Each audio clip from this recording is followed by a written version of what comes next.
Back in 1986, a company that started out weaving silk looms shipped a tiny four-wheel drive truck to America.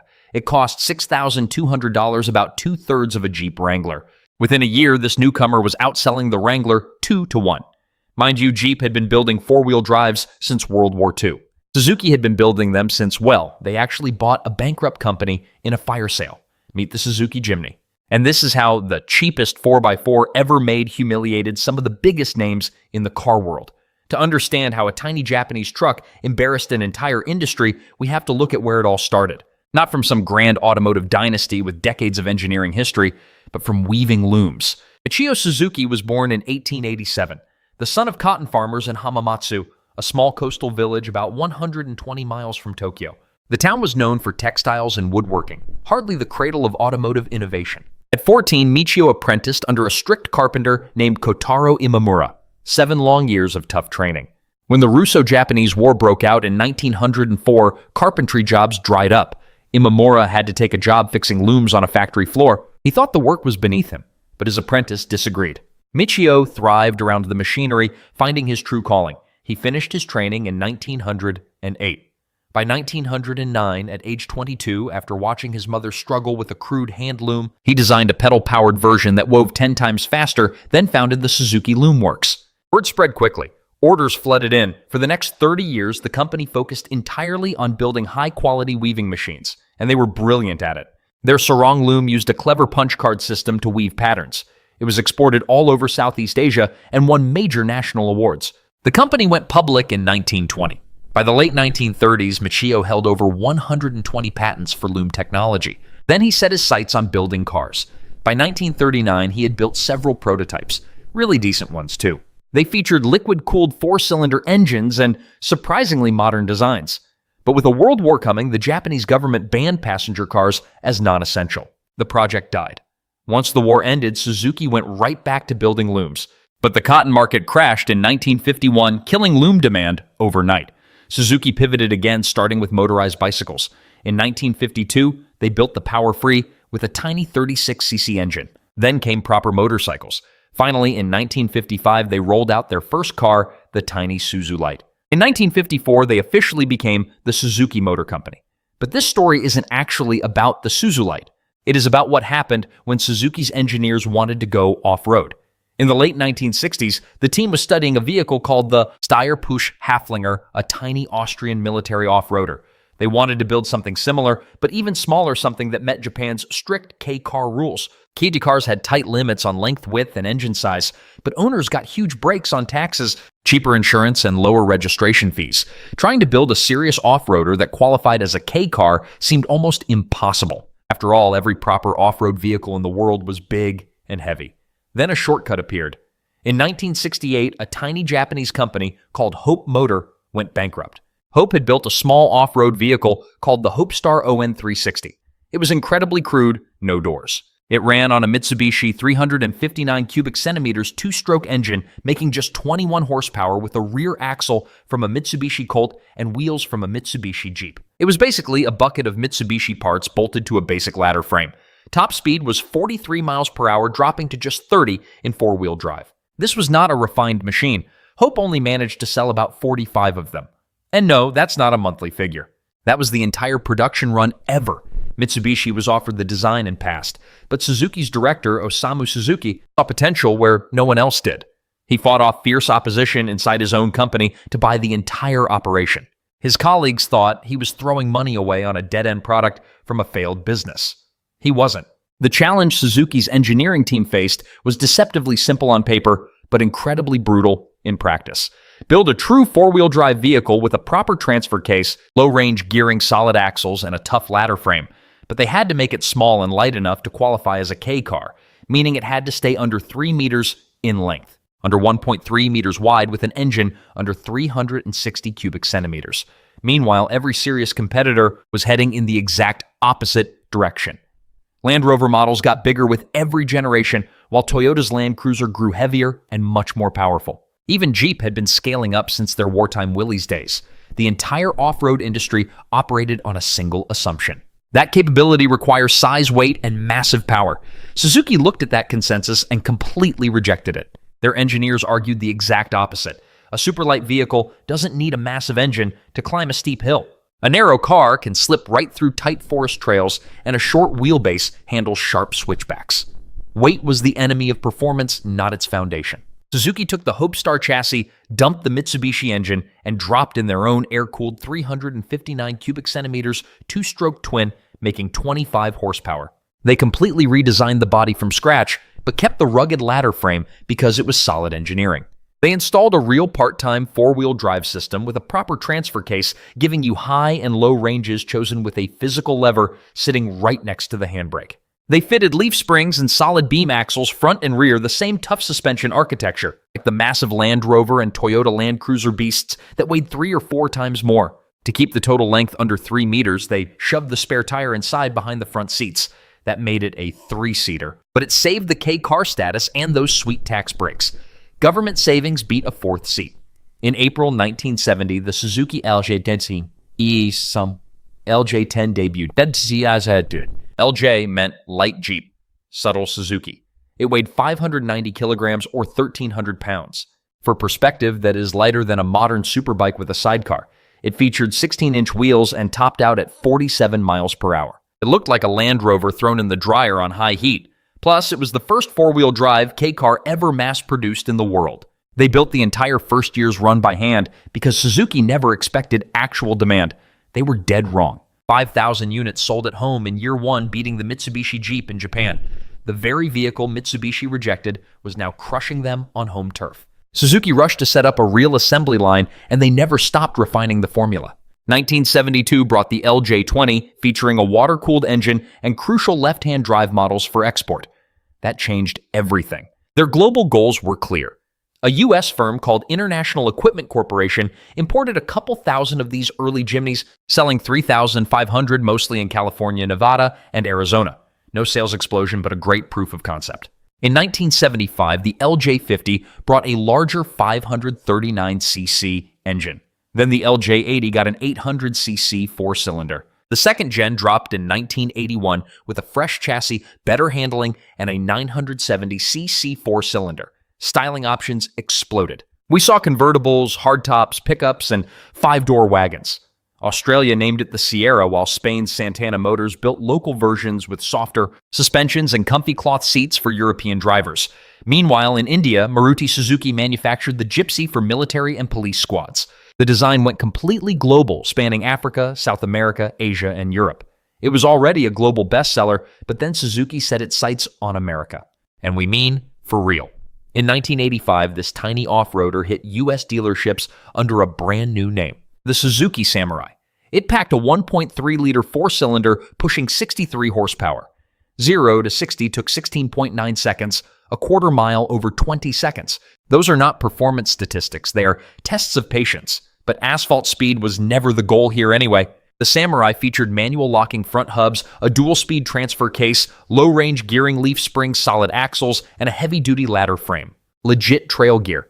Starting under $6,200, even a fully loaded model was $7,500. The Jeep Wrangler cost over $9,000. Suzuki undercut their rival by a third. Their launch strategy was brilliant, targeting dealerships in warm states like California, Florida, and Georgia first. Every Samurai came with a massive catalog of upgrades, roof racks, custom bumpers, better wheels, light bars, and brush guards. Suzuki understood a key American trait that foreign brands often overlooked. Drivers here do not just buy an off-road truck, they customize it to fit their lifestyle. Letting buyers personalize right at the dealership was a genius move.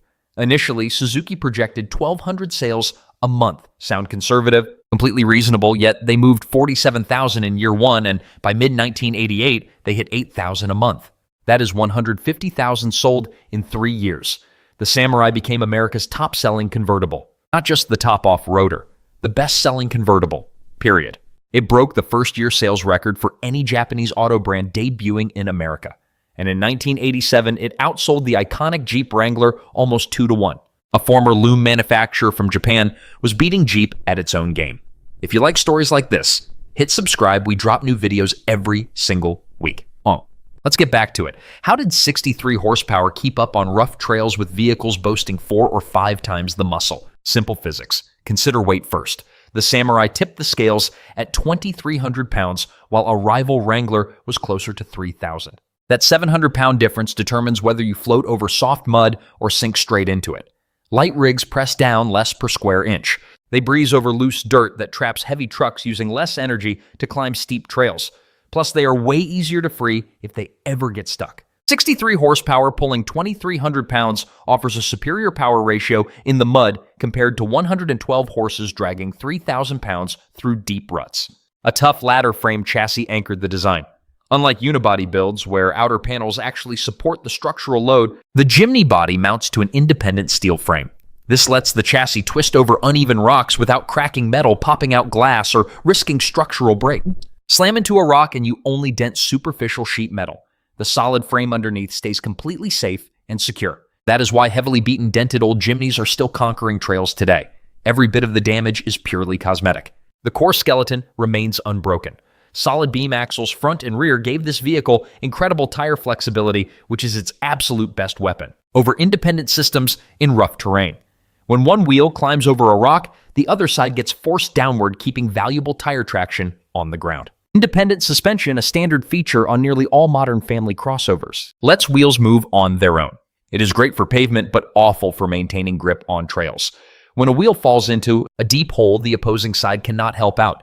It stays put while you lose all your grip. The Samurai kept its 4 patches of rubber glued to the ground, while much fancier rigs were spinning their wheels uselessly in midair. That 2-speed transfer case was the real magic. High range for normal driving, 4 high for traction on slick roads, and 4 low for the really nasty stuff. Drop it into low range and you doubled your torque while cutting your speed exactly in half. That is what people miss when they mock its 63 horsepower. Route that tiny output through low range and first gear, and the force pushing those tires can conquer vertical rock walls, deep mud, and wild river crossings. Honestly, horsepower is totally overrated for trail riding. It is torque multiplication through low gears that actually crawls over those massive obstacles. In fact, the Samurai transfer case had a lower crawl ratio in 4 low than a Jeep Wrangler, meaning it could creep along even slower, with total control over tricky rocks before needing to shift. Plus, the Samurai's tiny footprint gave it incredible body geometry. A short wheelbase, tight track, and virtually zero body overhang. This meant wild approach departure and breakover angles. This little rig could scale steep hills without burying its nose, drop down sheer ledges without dragging its tail, and crawl over razor-sharp peaks without high centering. Meanwhile, bigger, stretched-out trucks with low bumpers got caught up on trails this machine literally skipped over. Real trail riders figured this out fast. Out in the woods, massive size is rarely your friend. The truck that squeezes between the tight trees is the one that actually makes it home. And that engine was built to be dead simple. No turbocharger to blow up at high altitudes or overheat on slow climbs. No over-engineered fuel injection to short out during deep water crossings or throw check engine lights in the middle of nowhere. No computers decided when to lock your wheels. Everything was purely mechanical. You grabbed a physical lever to engage 4-wheel drive. You had to step out and twist the manual locking hubs yourself. If anything snapped while you were way out in the wilderness, a simple toolkit and a little common sense could get you back. Up on thin air peaks where modern injection systems choked, the Samurai's primitive carburetor could be rejetted on a flat rock using a basic screwdriver and a spare brass jet. This brings us to the ultimate humiliation this little rig ever handed to a massive auto giant. In 2007, Chrysler launched their new JK generation Jeep Wrangler. Hardcore fans were pretty skeptical of the 4-door setup and losing that legendary inline-6 engine for a basic V6. Jeep needed to make a massive statement. A giant stunt to prove their brand new Wrangler was still the undisputed king.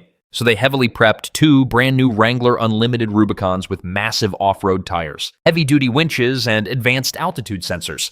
They brought in world-class explorer Matthias Jeschke and his elite extreme expedition crew.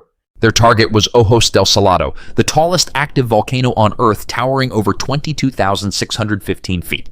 The brutal climb took 5 days. Fierce hurricane-force winds with temperatures hitting -22, slipping across brutal high-altitude glaciers on solid ice. Air so thin, it was hard to even think. The Jeeps crawled up to 21,804 feet, a massive historic victory. Jeschke proudly declared them completely unbeatable. Following orders, the crew planted a cheeky sign right at the summit. Jeep parking only because nothing else can make it up here anyway. Chrysler put out a triumphant press release bragging that their brand new rig was light years ahead of every other 4x4. That world record lasted exactly 3 weeks. 2 local Chilean guys, Gonzalo Bravo and Eduardo Canales, had been mapping out their own climb. Their ride was no shiny, corporate-sponsored beast. It was a 1986 Suzuki Samurai, already 21 years old. Bravo built it himself, adding tough axles, crawl gears, air lockers, bigger rubber, and a supercharged four-cylinder engine to handle the altitude. But deep down, it was still a Samurai. The tiny platform built to be the cheapest 4x4 you could buy. On January 1st, 2007, a storm blocked their first try. They went back up a month later. At 20,731 feet, the engine caught fire when leaking steering fluid sprayed the exhaust. They dragged the charred rig down, fixed it, and headed right back up. On April 21st, 2007, Bravo and Canales rolled their Samurai right past that Jeep sign and kept climbing. They stopped at 21,942 feet, sitting higher than the Jeeps. Heading down, they spotted that exclusive Jeep parking sign knocked flat by the mountain winds. They loaded it up and brought it home as a trophy. Guinness made the record official that July. Two buddies in a 21-year-old cheap truck, self-funded, zero corporate sponsors, and no rescue crews had humiliated Jeep on the tallest volcano on Earth. That is a massive burn no marketing budget can ever cover up. But the Samurai's American run had a dark side. In June of 1988, Consumer Reports dropped a review warning that the Suzuki flipped over too easily. During their closed-course double-lane change test, the Samurai bounced up onto two wheels. The publication slapped it with an unacceptable safety rating, a first in 10 years. Footage of that scary moment played on nightly news channels nationwide. Sales immediately tanked. While exact numbers vary, everyone agrees, causing annual sales to collapse from 72,000 to just 2,000. Overnight, this sensation became a total pariah. But the real story was way messier than those headlines. The National Highway Traffic Safety Administration later criticized the Consumer Reports test for human error, pointing out that they used robotic controllers for their own rollover test specifically to avoid human error. Suzuki fought back hard, claiming the whole setup was rigged. They showed evidence that the testers actually cheered when the SUV tipped over. Plus, the course was altered after a top Consumer Reports executive, who was not even a trained driver, rolled the truck during a casual drive. The evaluation had clearly shifted from a fair, repeatable test into a desperate push to catch a rollover on camera.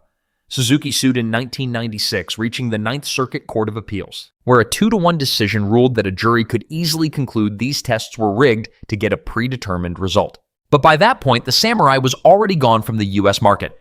It was killed off in '95 after selling over 200,000 units. The legal battle finally wrapped in 2004 with a joint statement. The testers admitted they never meant to say the Samurai rolled over during normal driving. Government data proved its safety rates actually fell within the normal range for similar off-roaders. Interestingly, the modern Jeep Wrangler has one of the worst rollover ratings of any SUV tested today, but no one reported that with the same excitement. While the Samurai was getting trashed by American media, the little Jimny was quietly conquering the rest of the globe. And it wasn't the only cheap-capable off-roader out there. Russia's Lada Niva, launched back in 1977, shared that exact same no-nonsense philosophy. Its creators literally described their vehicle as a Renault Mach 5 on a Land Rover chassis. It captured 40% of Europe's off-road market by 1978, even taking second place in the brutal Paris-Dakar rally, beating massive factory teams from Mercedes and Range Rover. But the Niva couldn't match the Jimny's sheer staying power. Suzuki outlasted everyone. Its third generation debuted in '98 with coil springs replacing those stiff old leaf springs.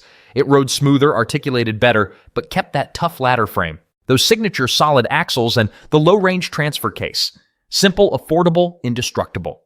Then the fourth generation dropped in 2018, and people lost their minds. Suzuki expected to sell 15,000 units in Japan for the entire first year.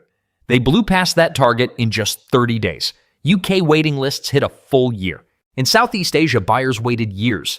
Suzuki even had to halt European passenger sales because the engine's emissions were dragging down their fleet averages under strict EU rules, which risked massive fines. Their workaround was pure genius. They ripped out the back seats, registered it as a commercial vehicle, and kept selling it. Problem solved, legally speaking. When the 5-door Jimny Nomad debuted in April 2025, over 50,000 pre-orders flooded in during the first 4 days. Even though they boosted production from 1,200 to 3,300 trucks a month, the waiting list still sits at 4 years. Used models actually sell for more than brand new ones. In Australia, $10,000 dealer markups became completely normal. One batch of 500 sold out in 5 hours. A machine designed from day one to be the cheapest 4x4 on the planet was now so hot that buyers happily paid a markup just to skip the line. 3 million sold across 194 countries. Yet somehow, you still can't buy one in the United States. Strict federal safety standards and mandatory electronic driver aids, plus pedestrian impact rules keep it off American streets.